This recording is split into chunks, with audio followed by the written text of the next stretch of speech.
ये tally prime की हमारी वीडियो है। इसमें हम आपको बताएंगे किस तरीके से आप टैली प्राइम सॉफ्टवेयर में डेटा का बैकअप ले सकते हैं। बैकअप को आप दोबारा से टैली प्राइम में रिस्टोर कर सकते हैं और कैसे आप किसी एक कंपनी को स्प्लिट कर सकते हैं, अलग अलग पार्ट्स में डिवाइड कर सकते हैं। पर सबसे इम्पॉर्टेंट है आपके लिए बैकअप एंड रिस्टोर। ठीक है,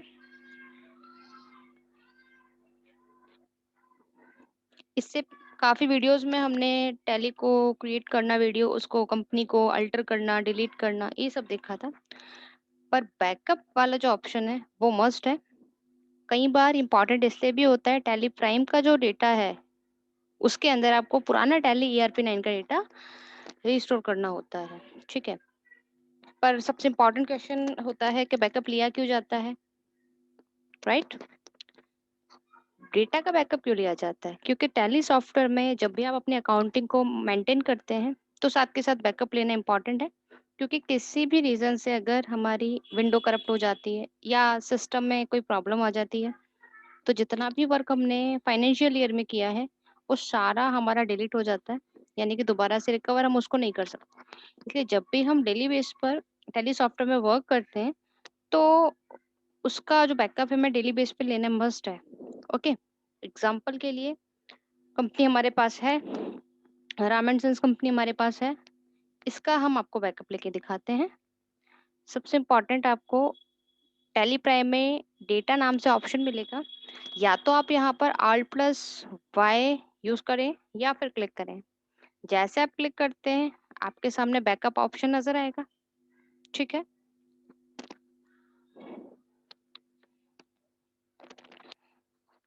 सबसे पहले जो भी कंपनी आपने टैली प्राइम में ओपन की है उसका आपको बैकअप लेके चेक करना है। आपके सामने इस तरीके से स्क्रीन आई है जिसमें सबसे ऊपर पूछेगा बैकअप डेस्टिनेशन पाथ। सबसे पहले इसका डेस्टिनेशन आपको देखना होता है। टैली प्राइम के अंदर डेस्टिनेशन हम दो तरीके से देख सकते हैं। सबसे ऊपर आपको राइट साइड में एक स्पेसिफिक पाथ शो हो रहा है और दूसरा मिल रहा है आपको सेलेक्ट फ्रॉम ड्राइव। अगर आप स्पेसिफिक पाथ पे क्लिक करते हैं तो किसी भी लोकेशन का अगर आप पाथ यानी कि एड्रेस आप शो आउट कर दें तो यहाँ पे बन जाएगा। एग्जाम्पल के लिए यहाँ पर आपने राइट क्लिक करके एक फोल्डर क्रिएट कर दिया,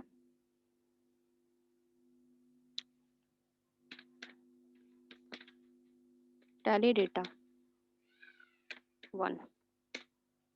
फोल्डर ओपन करेंगे, यह एक फोल्डर का आपको पाथ दिखेगा, उसको Ctrl+C से कॉपी करेंगे, यहाँ आएंगे।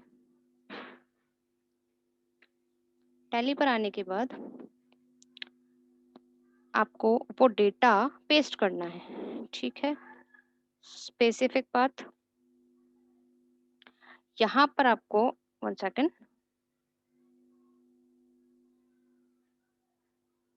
Ctrl+Alt के साथ आपको V प्रेस करना है और एंटर आप प्रेस कर देंगे। एंटर प्रेस करते ही वो सारा डेटा आपको यहाँ मिल गया। अब सबसे अच्छी बात ये है, आप चाहे इसको सेलेक्ट फ्रॉम ड्राइव करें या स्पेसिफिक पाथ करें, दोनों में आपको जितनी भी आपके पास कंपनीज है वो उनकी लिस्ट आपको जनरेट हो जाएगी।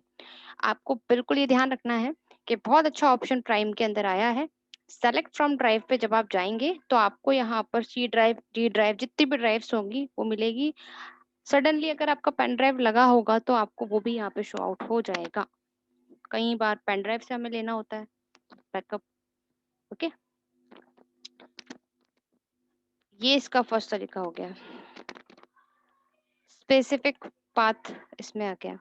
सेलेक्ट फ्रॉम ड्राइव जैसा मैंने बताया। ठीक है, ये ऑप्शंस आपके पास आ जाएगा।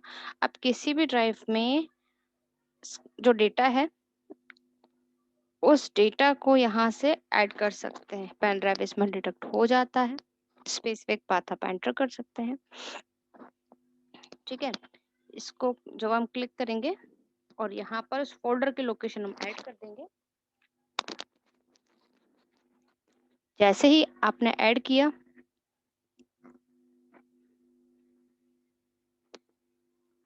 कंपनी नेम आपको पूछा जा रहा है। ठीक है,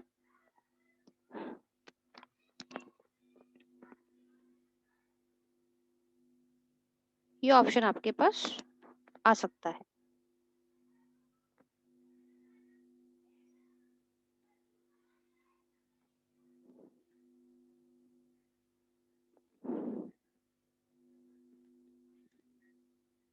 तो आप फिर से इसको यूज करेंगे।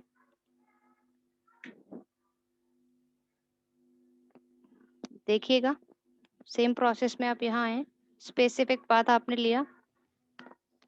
अब यहाँ पर फिर से वो पाथ वर्क नहीं करेगा क्योंकि आप उसको एक बार ऐड कर चुके हैं। इसका आप विशेष ध्यान रखिएगा, ठीक है।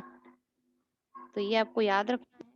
तो हम कंपनी से बाहर आएंगे, ठीक है। आने के बाद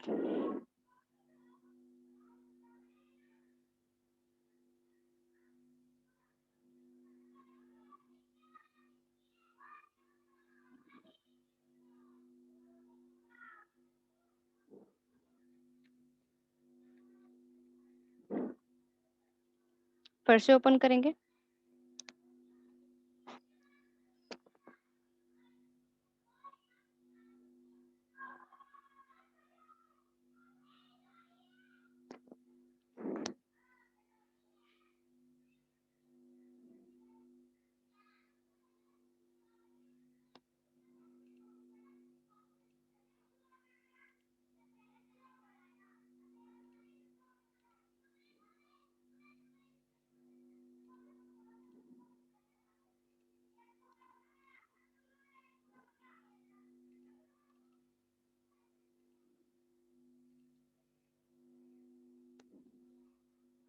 यहाँ पर सेम प्रोसेस में आप आएंगे,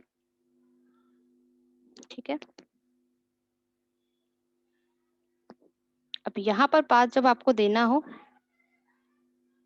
आप यहाँ पे आराम से एक फोल्डर जनरेट करें हैंड टू हैंड।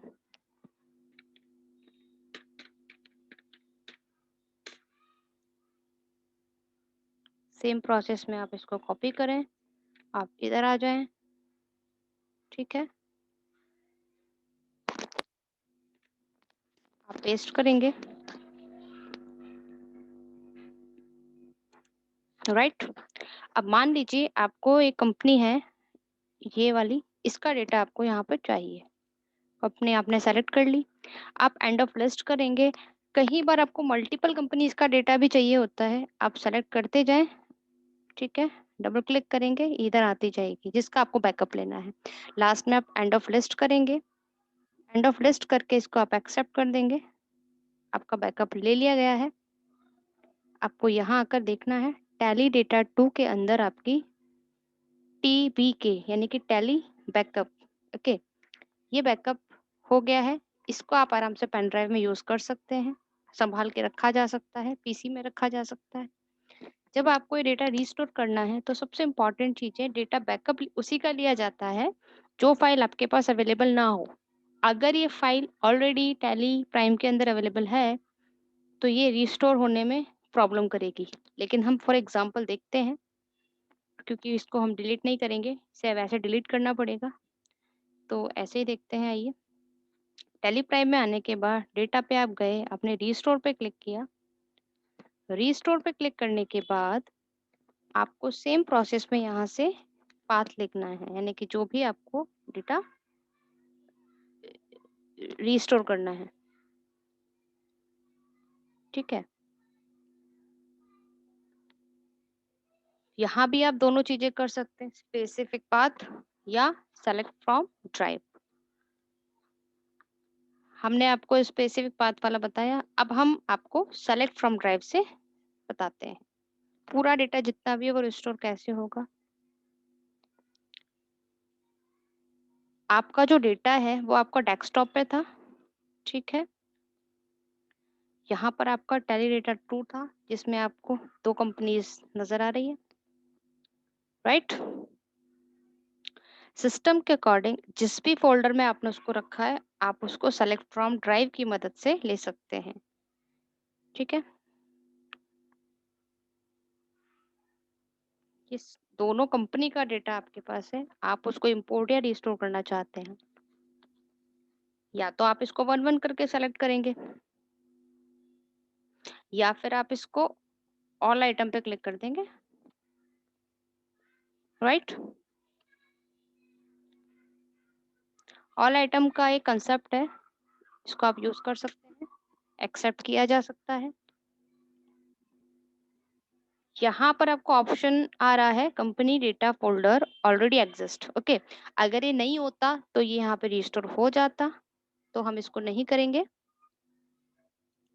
बाकी प्रोसेस इसमें सेम यही है, राइट? ये ऑप्शन आपने देखा कंपनी का बैकअप और रिस्टोर वाला।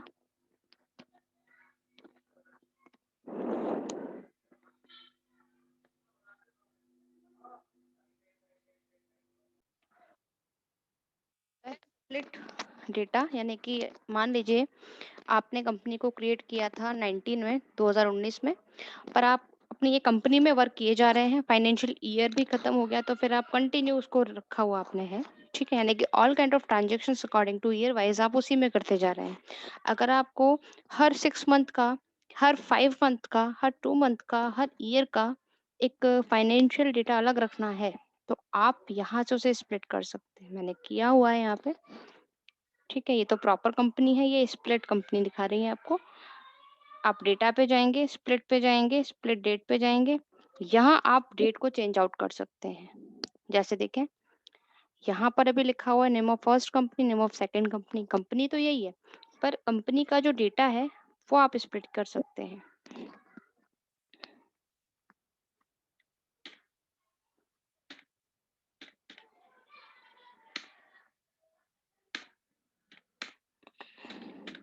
मैंने इसको जून कर दिया।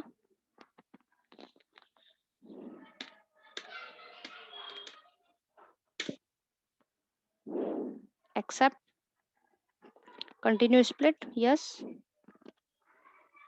आपको यहाँ पे ये नजर आने वाला है, यानी कि जो कंपनी का ट्रांजेक्शन्स है, ये 1 सितंबर था फ्रॉम, अब 1 जून 2021 यानी कि सितंबर 2020 से 1 जून 2021 ये हो गया है।